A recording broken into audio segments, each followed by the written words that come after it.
Alrighty, ladies and gentlemen, we are back at it again with another reaction over here to another perspective from the Nigerian perspective. And this one over here is focused on one of the most recent Wuthering Waves updates that, I'm just gonna be honest, it's unfortunately gotten both hate and also a lot of something else. Something that's not good for any game, and that is called indifference. Indifference is when, instead of hating or liking something, you just don't care about it at all. And that kind of seems to be what Wuthering Waves 3.6 is to a lot of Wuthering Waves players. Because 3.6's preview special broadcast right here, the live stream, it's the lowest viewed one in the history of the game. There has never been a live stream in the history of the game that has gotten less views than this one. And I think a big reason for that is the fact that 3.6 was preceded by version 3.5. One of the, and don't take it from me, take it from the people in CN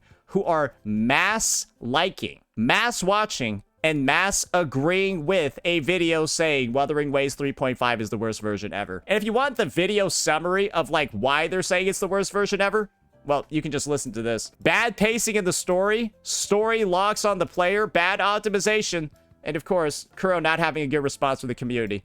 And basically, the main thing is, the patch had a really bad story that wasn't paced very well. Basically, it's the same issues that I echoed a long time ago, and that has led to the reception of this patch, 3.6, as some of the worst in the space. And so, with that in mind, I think a lot of the Doom posting, right, for 3.6 is actually being fueled by 3.5, because there's been a lot of hate for it that I personally believe is completely unwarranted, because I think 3.6 is shaping up to be a pretty good looking patch in comparison to 3.5. Well, let's go ahead and see what this perspective is looking like. Friday, August 7th, 2026, we got the Wuthering Waves 3.6 livestream. A livestream that followed the usual Wuthering Waves formula, introducing an entirely new region, showcasing some amazing new characters, revealing a decent lineup of events, and of course, adding even more quality of life improvements, more permanent features that continue to make the game better. I mean, I think it's fair to say that even though this wasn't one of those insane live streams that's had everyone losing their minds, it's still a good one. I think I rated this an 8.5 out of 9 because there's nothing in here that makes me go like, oh, this is like the worst shit ever. It looks like just a solid, good patch that I'm gonna have fun being in. it is also fair to say that it was a good enough live stream, a solid 7 out of 10. A score that could easily bump up if the story ends up delivering the way most of us expect it to. However though, if you've been paying attention over the past few months, you probably noticed something else. A growing wave of criticism that in many cases has become so loud that you really cannot avoid it even if you tried.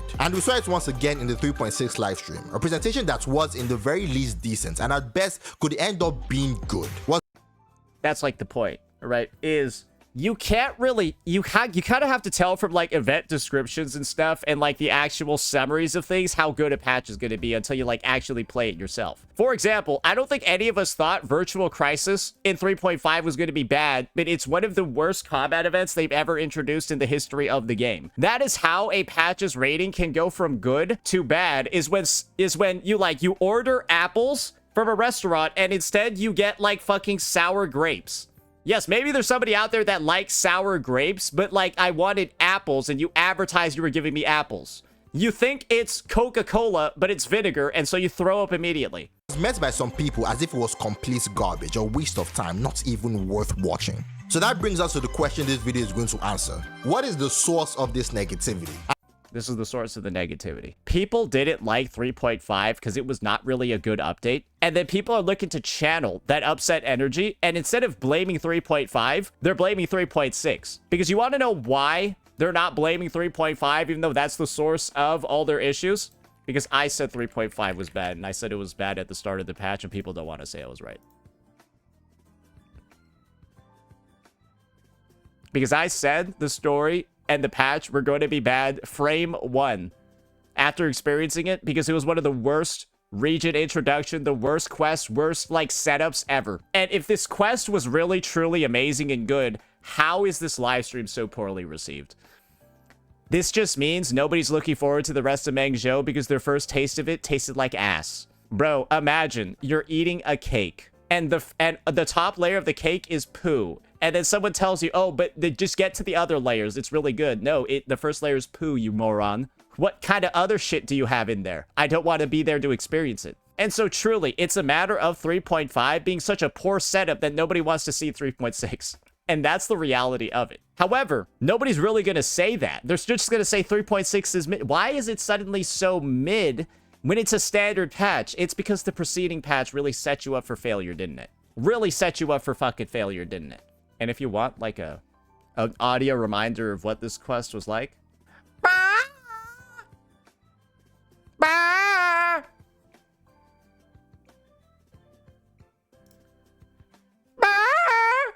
And even more so, is there validity to it? I mean, have we finally reached the point where the criticism surrounding Wuthering Waves deserves this much attention? Or is there another way to look into this entire conversation? That's exactly what we're going to talk about in this video. So if all right, I've already got my viewpoint. Let's hear his. this is the kind of content, make sure to leave a like and let me know your thoughts on version 3.6 and the conversation surrounding it. Are you excited for the next updates? And where do you think the community discussion should be heading from here? Tell me all that and more in the comments below, and of course, don't forget to subscribe if you're interested on any of my future videos.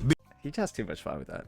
Criticism and gacha are two words that at this point could honestly be interchangeable. I mean, if you're a gacha game releasing in today's market, you are bound to be criticized. You are doing something wrong. Whether you are actually doing something wrong or not doesn't really matter.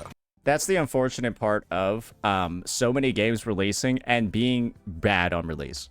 This is the issue with what happened to Gacha in 2026. Arknight's Enfield released as a game with some of the biggest issues and biggest problems that I think anyone has ever seen in a game before. The fallout, the quitting, the like loss in players, it was so insane that like the game just has a reputation for being like literal poo. But the number of people defending it, pretending the game was good, actively lying about it to like paint the image that it was the next big gacha, guys, people were sacrificing their careers people were hedging their careers on Arknight's Enfield being the next Genshin. Let me show you examples of creators that hedge their careers on this game being the next Genshin.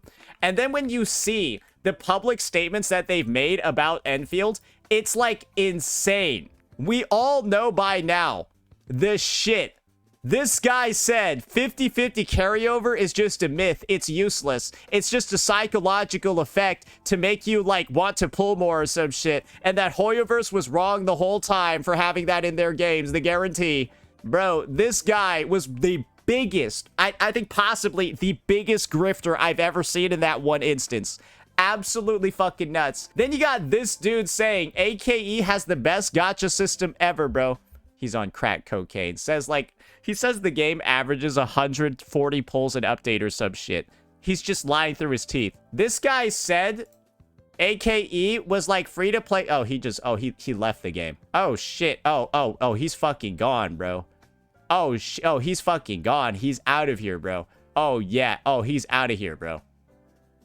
Oh, he's gone. Yeah. He like lied about the game being like easy to farm pulls in when you gotta play like a part-time job because he did it in 24 hours. What, he didn't eat, sleep, drink, breathe, or like fucking, I don't know, like be a human. I think he's a robot. And then you got this dude over here telling people that AKE's weapon banner is better than WuWa's when it has a 2575 because he gets a bunch of useless weapons. Like, this dude's just out here getting flooded with, like, the most garbage weapons ever. And he's like, oh my gosh, I don't care if what the 6-star is. I'm getting 6-star, so it must be better than other games. While WuWa's banner is 100% guaranteed. And it's just like, dude, the types of shit that these people have said to defend the game when it was just bad, I think is what has led to the G generation of the space. Where you'll have basically every CC just openly selling themselves to companies to not say the truth about games. And if there is one company that has probably received more criticism than anyone else in the history of gacha, it is Hoyoverse. If there is one game, it is Genshin Impact. So before we talk about whether Wuthering Waves deserves the criticism it is getting lately, here is a question. Why do we criticize Genshin Impact as much as we do? Now, because that shit is broken and fucked. I know there are countless answers to this question. Every single person watching this video probably has their own list of grievances. I mean, we have had this conversation so much that it has almost become boring for me to talk about it, as it has become boring for you to listen. But there is a point I am getting to, because I think there's an angle that doesn't get talked about nearly enough. Hoyoverse managed to quell discussion on like fixing their game by just not fixing it. They know they have their players in like a fucking vice iron grip around like their ball sack, bro, and it just doesn't matter anymore. An angle that doesn't just apply to Genshin Impact, but to pretty much every gacha game out there. And that is that when you really think about it, within Genshin especially, we are also not criticizing the mistakes that currently exist. No. Rather, we are criticizing the fact that we don't believe these mistakes are ever going to be fixed. We are criticizing the absence of confidence in the future. And well, that's how you're conditioned when Genshin still has the problems from its release in the game 7 years later. When Genshin still has the issues with time-locked domains, resin, all of that, resin overflow. The game doesn't have resin overflow. Bro, I logged back in after almost 10 months of not playing, and I had 200 out of 200 resin. I think they don't actually care about returning players anymore. That's hilarious, right? After 10 fucking months of not playing, I came back to 200 out of 200 resin. think about that for a second. I mean, take some things Genshin players have wanted for years. A skip button, artifacts, loadouts. Better... Those three too. Sorry, I forgot. Those three as well. Add that to the list. Endgame systems, whatever you want to think about. And think back to when you had only been playing the game for 2 or 3 months. I mean, did you consider the lack of those features something worth heavily criticizing the game over? No, not at the time, right? Because you think over time it's gonna get added. But this thing's got a big damage multiplier on it, doesn't it? That's a pretty big damage multiplier to have when it's been 6 years and they haven't fixed shit. I personally argue probably not. And the reason is simple. You were only a few months into the game's life. Your imagination of what Genshin could become was enormous. The possibilities seemed endless. You naturally assumed those features would come eventually. And that is a perfectly reasonable assumption to make. It was early. Complaining aggressively back then wouldn't have made much sense. But then 5 months passed, a year passed, 2 years. And eventually your mindset started to change. Reality began to set in. You started realizing that features which should have been added months or even years ago haven't just been delayed, they haven't even been acknowledged. And that's when every player reaches the moment that perfectly explains why Genshin Impact receives so much criticism. I mean, it happens at different times for different people, but eventually everyone gets there. Well, you have the whole Genshin isn't doing shit, but then you have the whole, damn, Kuro did shit way faster than Genshin. So it sets almost like these two reverse forces in effect. One's like the Sith. Genshin's like the Sith, the dark side, while like WuWa's like the Jedis, right? And then you have these games, right? Like NTE, AKE, blah, blah, blah in the middle. And it's like, okay, are you going to be a Sith or a Jedi? Which one are you going to be? The light side or the dark side? And then based off of whether or not these retarded devs fix the game, they pick a side. AKE chose the dark side, and so now the game's dying. The moment you stop asking, when are they going to add this? And start asking, are they ever going to add this? Is this problem ever going to be fixed? I mean, 6 years in, and we've reached a point where so much criticism has been thrown at Genshin Impact, so many complaints have been made, that people are honestly just tired. To the point where even though it was pretty clear that a lot of people didn't like the live stream we got a couple of weeks ago, even though Shinezaya wasn't what a lot of people were expecting, and not in a good way, people barely even care enough to criticize this anymore. They don't. But this is the thing. The Genshin player base has kind of like matured into like this weird abomination where it's like, I feel like there's so many people that have like quit the game at this point. And the people that are still playing that remember 1.0, we're just going to play anyways because they're basically in Game of Thrones Season 8. Everyone watched Game of Thrones Season 8 and then everyone forgot about it immediately. Do you know why? Because it was the end of a very bad chapter. And that's what I feel like is happening with Genshin right now. It's turning into Game of Thrones Season 8, where you stuck with it for so long, you just have to see it end, and you don't really care if it's dog shit or not, because you've just been here for so long. I mean, the home of the Fatsui, looking like the least threatening nation in all of Teyvat. Fine. Genshin Impact suddenly leaning into third-person shooter mechanics, moving away from the combat. This place looks like Arendelle, bro. Like, literally, if you told me that Disney was making an MMORPG of all their different universes, and this was, like, the region from Frozen, I would be like, oh, okay, that looks right. System that people fell in love with. Sure. I mean, at this point, it almost feels like people have collectively shrugged their shoulders and moved on. Okay, so why is this whole conversation about criticism and Genshin Impacts even necessary? Well, other than the fact that I want... Because it's entirely different for WuWa. That's the point. People are basically taking the sins of Genshin Impact and applying them to Wuthering Waves. Kuro could have, like, one feature that feels like it needs quality of life for, like, half an update, and then people will act like they're Genshin Impact not putting it in for 10 years. For example, like, one of the things that Kuro fucked up, right, is, like, tacit fields in the latest update, because they added a quality of life for them where you can access them from the menu, but it's slower.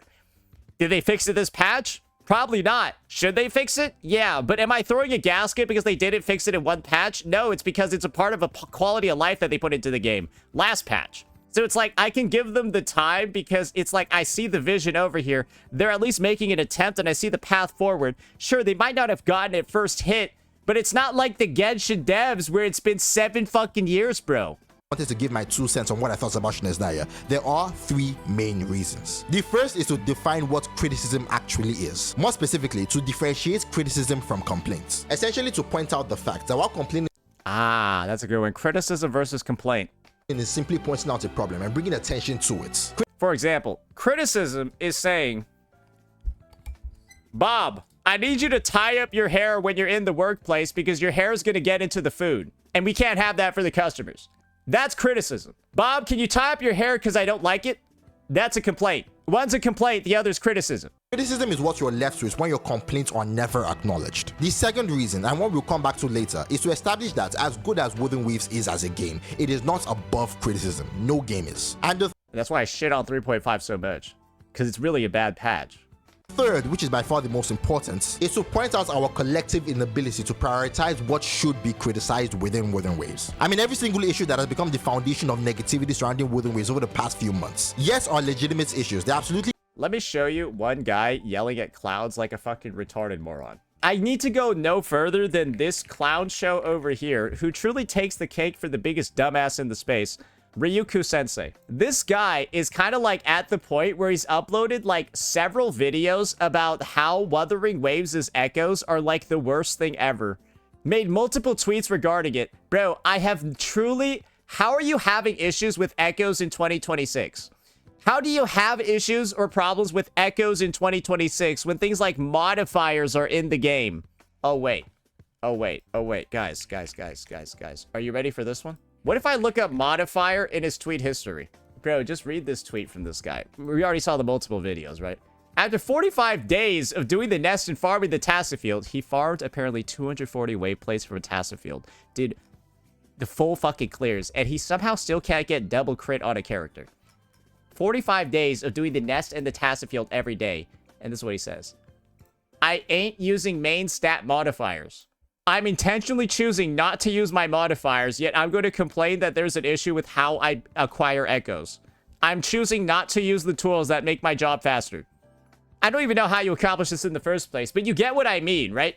That's just a complaint. That's not criticism. That's just fake. Things worth pointing out, things worth complaining about, but they're not worth the overwhelming amount of negativity we're seeing. And the reason is actually pretty simple. We have constantly seen signs of the Wuthering Waves developers acknowledge these issues when they're brought up. I mean, take character integration for example. Such a major problem during version 3.0 that it genuinely hurt the overall experience. I mean, the complaints were everywhere. But what you should also notice is how they evolved beyond normal feedback and became full-blown doom posting. I mean, people started pushing the idea that Wuthering Waves story was fundamentally broken because of it. But then what happened? Version 3 continued. And right now, when you look at the entire version 3 experience so far, you'd realize it's ended up delivering one of the best attempts of character integration we have ever seen in the game. You wanna know how I know the whole Chisa? Oh my god, Chisa needed a bigger role in the High Roy. You wanna know how I know it was astroturfing? That Chisa bitch didn't even show up in the 3.1 quest and nobody gave a fuck. Where was Chisa in 3.1? Suddenly nobody cared that she wasn't there, but then people cared when she, like, in 3. No, this was the point. 3.0 was also not a good story patch. And so people were simply just looking for any reason to say that 3.0 story wasn't good other than just saying the writing wasn't that good. But suddenly in 3.1, when we're with Imith and all of that stuff, suddenly Chisa not being there doesn't matter because the writing and the quest are good. Do you get what's going on? The reality is, a lot of these complaints and fake critiques, they come out when the patch isn't in a good spot. And the patch isn't not being in a good spot, likely isn't due to the reasons that people are actually saying. 3.0's story wasn't bad because Chisa didn't have a bigger role. It was bad because Linnea's backstory is a piece of shit. Oh my gosh, I'm a random mercenary that just came out of literally butt-fuck nowhere, and I just found this random fucking letter in the new Fed that like told me to go to this random fucking location in Lahai Roy, and I just also decided to join Fraxidus for fun. Any details? No, that's literally it. She just joined for fun because she was bored. That's why the quest wasn't good, not because Chisa had only one voice line. And so far, you'd realize it ended up delivering one of the best attempts of character integration we have ever seen in the game. Then came the storage issue. Again, a serious problem, absolutely worth complaining about. Do you know how big Genshin Impact was when I downloaded it to play the Spiral Abyss? It was 110 gigs. I don't give a fuck about this, bro. But once again, instead of simply complaining, Like, this is how I know it's fake. Genshin was 110 gigs. I had to delete like 3 games to install it yesterday. Like, it's just not real. These complaints aren't real because I don't hear them for other games. And it's worse in other games. You guys know optimization? Bro, have you guys seen how bad ZZZ runs? ZZZ literally runs worse than Wuthering Waves on like every fucking computer ever. And I think everyone that plays both games can comfortably say that. ZZZ runs like shit in an instance battler, which is like wild once you think about it because it's rendering way less than other games. And the thing is, nobody talks about ZZZ's optimization, even though it's literally horse shit. Nobody talks about ZZZ's optimization. It's literally worse than WuWa's. Careful, you might trigger Wotads.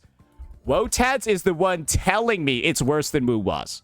I have ZZZ players literally in here telling me, dude, it's really fucking bad. It's actually worse than WuWa's, and I'm surprised nobody makes videos about ZZZ's optimization. That's because, guys, people just like taking shots at Wuthering Waves, and it's for the same reasons that other gacha games should be getting shots, because they're doing it worse. Genshin's file size is higher. ZZZ's optimization is worse, yet WuWa is the only game that gets critiqued, right? More like complaints at this point, especially when compared to other games, right? None of these other games get any flack. They fly under the radar. They get away with it.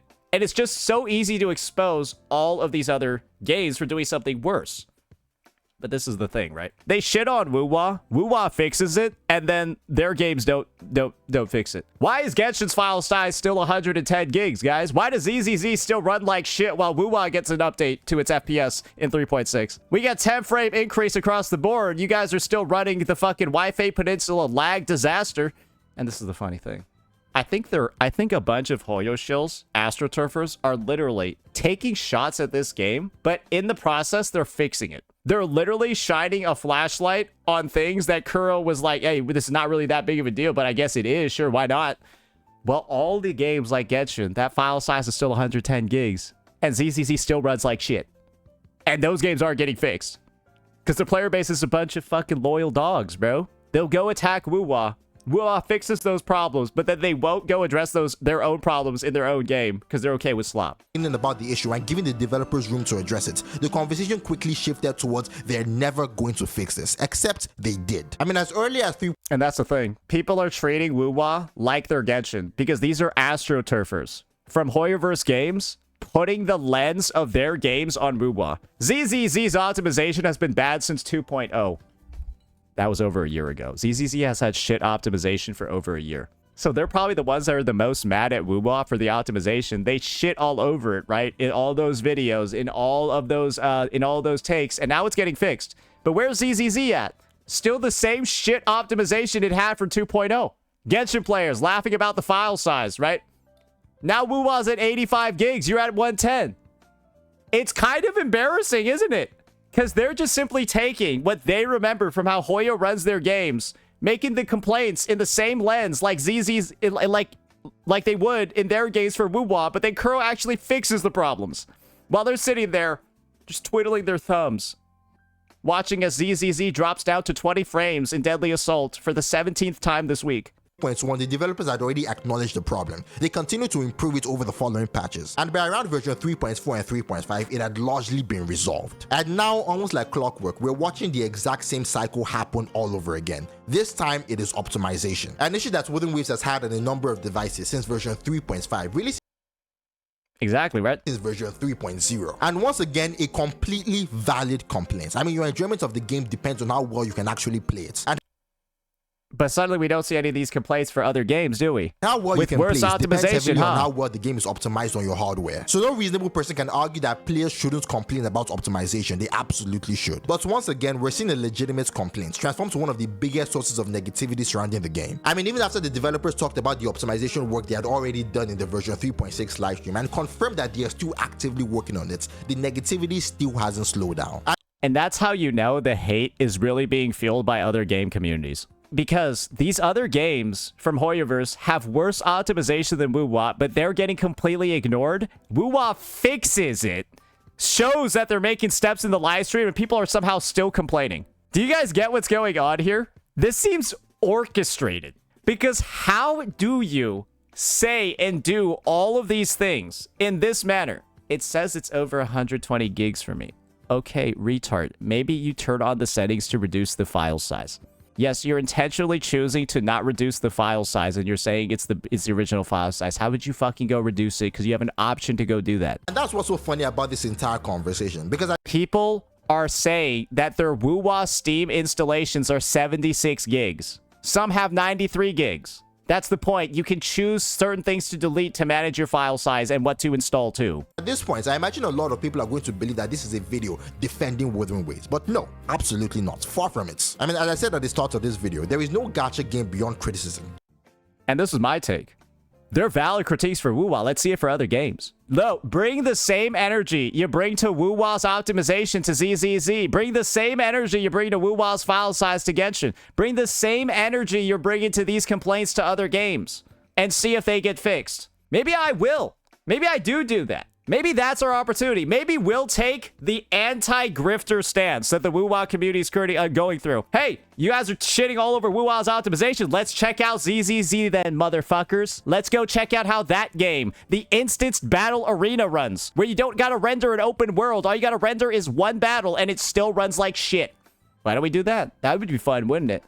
And I think that's what I might do. Because truly, I'm getting... It's fucking annoying at this point, because I know these players are pathetic. None. But what I've noticed in this space, especially when it comes to Wuthering Waves, is our inability to prioritize what actually deserves to be criticized. What should be the main topics of conversation? Because there are plenty of things worth criticizing about this game. Oh god, don't get me started. I mean, there's the entire situation surrounding the ecosystem that Ryuko Sensei has been talking about for months now.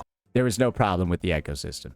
I just want to say this up front. There is no issue with the ecosystem. This is the example of a fake thing. The shitty RNG. The fact that although modifiers are okay, they're still not enough to solve the problems. Guys, they're truly fine. They're truly 100% absolutely fine. The only issue is transducers. Just pretend they don't exist and don't ever buy them because they're expensive as fuck. You'll still be able to get your double crit characters in a fucking week. That's just... Bro... This is just the thing.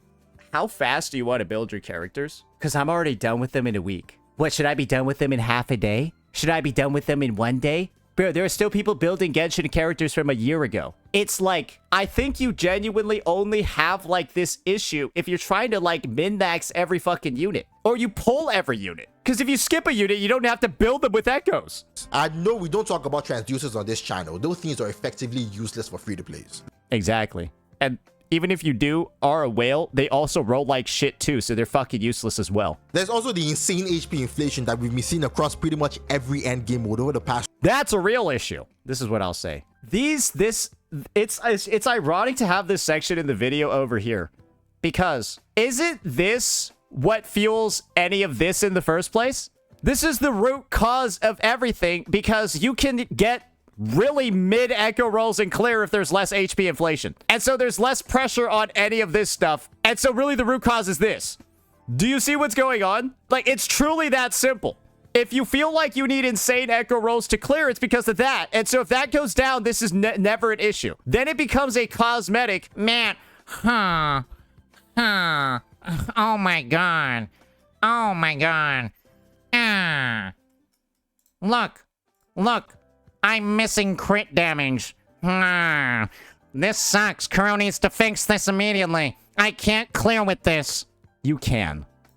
The game is unplayable with these as my substance. You will clear. You can, bro. I think you could have a like this. This could be defense and then defense, and this would clear. That's the thing. It's a sub DPS, bro. It's like it cannot be an issue, bro. You can run these echoes and butt fuck everything in the game.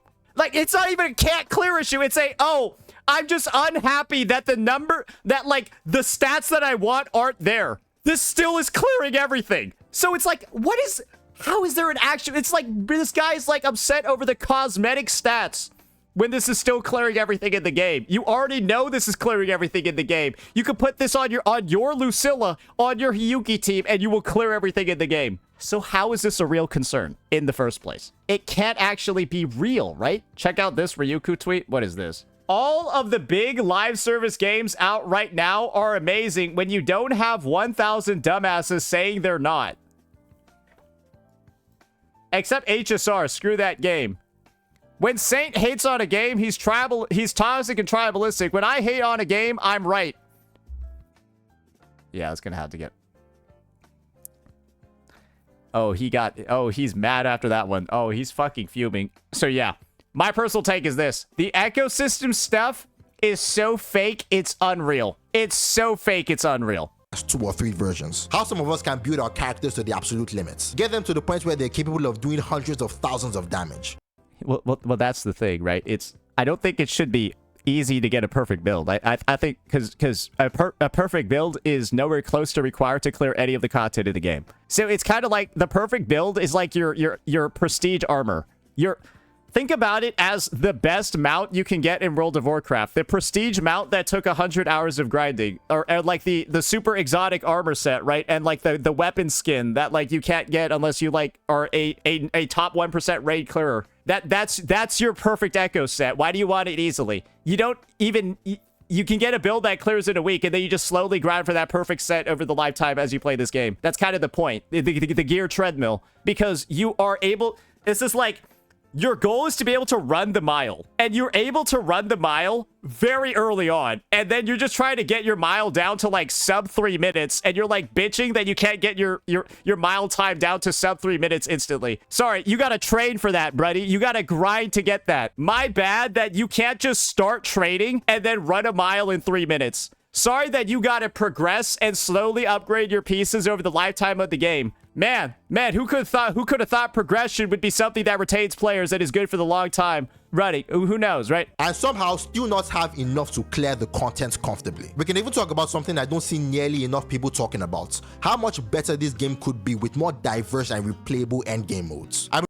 Well, Wuthering Waves is like, it turned into like legitimate booty ass. So like, yeah, it's almost like you got an endgame mode deleted. Not only would that give us something interesting to do during some of the game's slower periods, it really feels like WuWa turning so bad deleted an endgame mode, because I think people used to use it to goof around to have fun with like units. Now it's just not even fun. But it would also create a situation where the endgame isn't constantly just beat enemy before the timer runs out. I mean, there would be absolutely no reason for me to make this video if these were the center of discussion. If these were the things I was seeing video after video, post after post talking about. Because these are the things that we have been complaining about, and most importantly, these are the complaints that Wuthering Waves has mostly been silent towards. And at the end of the day, are those complaints ones that are killing the game? No, not really. Are things like artifact loadouts, lack of artifact loadouts, insane clunk in the trunk for players, right? Time-locked domains that just frustrate people, right? Resin overflow that makes it so when you would take a break for 10 months, you come back, like, at square zero. Are those things that literally are like showstoppers for the game? No skip button for your 8-hour, 30-minute... The 7.0 quest for Genshin is 8 hours and 30 minutes, by the way. And you can't explore until you're done with the story. You can't explore Shinazai until you're done with the story, and it's 8 hours and 30 minutes. Guys, that's kind of a showstopper, right? Are any of those showstoppers in WuWa? But unfortunately, that is not what I've been seeing. Rather, what I've been seeing in this space lately is a desire to be negative towards Wuthering Waves. No diverse or replayable endgame, end state matrix. End state matrix is like, it's kind of like TOA with extra steps. Like, let's not play games here. End state matrix is kind of like, it's TOA with a couple extra steps. It's not that much different. For the sake of being negative towards Wuthering Waves. Criticism that doesn't seem interested in making the game better. Criticism more interested in going against the positivity surrounding Wuthering Waves, in creating this idea that Wuthering Waves is just as bad as every other gacha game. And more than in any other live stream, this is what we saw in the version 3.6 live stream. And so I would say it from this vague Nigerian perspective, right? We constantly bring up this comparison to other games, right? And how criticism, blah, blah, blah, all of that. I would like you to take that same lens to your view on Echoes. What does it look like optically for you to complain about the gear grind in WuWa when it's literally like 70 million times harder and worse and slower in even other games we were talking about? Doesn't that just look like a complaint rather than criticism? When you're out here kind of like complaining about WuWa's gear system when we're in the context of comparing WuWa to other games and the problems that are there. And this gear system has pretty much zero real problems compared to anything that's in Genshin, compared to anything that's in HSR, compared to anything that's in ZZZ. It's even better than what's in NTE. And when we're at that point, doesn't that kind of just like contradict a lot of the takes we were making in the video? Because if we compare this to other games, this is not a real issue. It's the opposite of an issue. People look at the WuWa ecosystem coming from other gacha games, from other Hoyo games, and they say this is the best shit ever. People view these elements you're calling bad as amazing. And that's because it's going through the lens of other games. And that's what we're doing in this video. So it's, again, I'm just saying I think it's a little bit weird for this to be one of the main points. Of being negative towards Wuthering Waves. Criticism that doesn't seem interested in making the game better. Criticism more interested in going against the positivity surrounding Wuthering Waves, in creating this idea that Wuthering Waves is just as bad as every other gacha game. And this is also my true take. He said criticism that makes the game better. I think Nigerian is under the impression that these changes would make the ecosystem better. I think they would make the ecosystem far worse. It would hurt player retainment. People would quit so much faster, and the game would feel like AKE's gear grind, where you know you're going to get a perfect piece of gear eventually, and that takes a lot of like the hype. It takes a lot of the anticipation, and of course, the journey of the building and the fun of it out completely. And AKE's gear grind is a fucking miserable fucking mess. Everyone knows it. And with changes like what Ryuku suggests, it would just feel more like AKE, and I don't like that shit. And more than in any other live stream, this is what we saw in the version 3.6 live stream. A live stream that at worst was decent, receiving a level of negativity that made you believe the developers had committed some insane crime. And we've been seeing more and more of this throughout the entire 3.x experience. I'm just saying this, guys. It's probably in part due to what he's saying, but it's also mostly in part due to the fact that 3.6 or 3.5 was a poorly received patch. People want to channel their negative energy and how disappointed they are in 3.5, but they don't want to say that 3.5 was bad because then they would have to say it was right. And so they're just bagging on the update for fake reasons, when the reasons of why you're not hyped for 3.6 are because of this.